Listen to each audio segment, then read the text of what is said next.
River development front ద్వారా గండిపేట నుంచి గౌరెల్లి వరకు 55 కిలోమీటర్లు ఈరోజు అంతర్జాతీయ స్థాయిలో మనం అభివృద్ధి చేసుకుంటే ఆర్థికంగా నగరం టూరిజంలో అభివృద్ధి పదం వైపు నడుస్తుంది.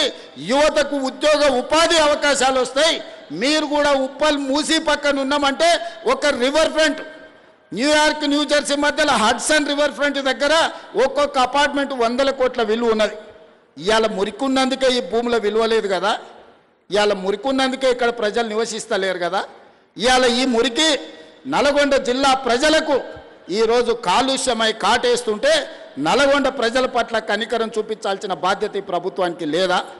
నల్గొండ జిల్లాలో ఆలేరు భువనగిరి ఆ ప్రాంతానికి వెళ్తే కొత్తగా పెళ్ళిళ్ళైన ఆడపిల్లల్ని మగపిల్లల్ని ఊరు నుంచి పట్టణానికి పంపిస్తారు. ఇక్కడ ఉంటే ప్రెగ్నెన్సీ ప్రాబ్లం ఉన్నది, కలుషితమైన నీళ్లు తాగినా ఇక్కడ పండించిన పంట తిన్నా కడుపు కోతకు గురవుతారని చెప్పి ఈరోజు అక్కడ ఉండే తల్లులు తమ బిడ్డల్ని పట్నం పంపిస్తారు.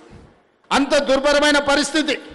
ఒకవైపు నల్గొండలో ఫ్లోరైడ్ ప్రాబ్లం, రెండో వైపు మూసి కాలుష్యం, చచ్చిన శవాల కలేబరాలు ఈరోజు నల్గొండ జిల్లా కొట్టుకొస్తుంటే ఆ ప్రాంతంలో ఉన్న ప్రజలు మూసి ప్రక్షాళన చేయమని నన్ను తీసుకెళ్ళి పాదయాత్ర చేస్తే నేను చూసి వచ్చిన. నేను ఇవాళ మిత్రులారా, మనం ఎందుకు మూసీ నది ప్రక్షాళన చేసుకోవద్దు? మూసీ నది ఒడ్డున ఉన్న పేదలకు ఏవైనా ఇల్లు పోతే ఇల్లు ఇద్దాం, ఉపాధి పోతే ఉపాధి కల్పిద్దాం, ఉద్యోగ అవకాశాలు కల్పిద్దాం. అవకాశం ఉన్న దగ్గర అభివృద్ధి చేద్దాం, వాళ్ళను వాళ్ళ పిల్లల్ని మంచి స్కూళ్ళల్లో చదువులు చెప్పిద్దామని నేనంటే లేదు, మేము అడ్డం పడతారంటారు. ఇవాళ కేంద్ర మంత్రిగా ఉన్న పెద్ద మనిషి ఇవాళ పెద్ద పెద్ద మాటలు మాట్లాడుతున్నాడు. నువ్వు మూసీ నదికి అనుమతులు తెస్తావా తేవా? నువ్వు ఇక్కడ పార్లమెంట్ సభ్యుడు కదా అని నేను అడుగుతున్నా.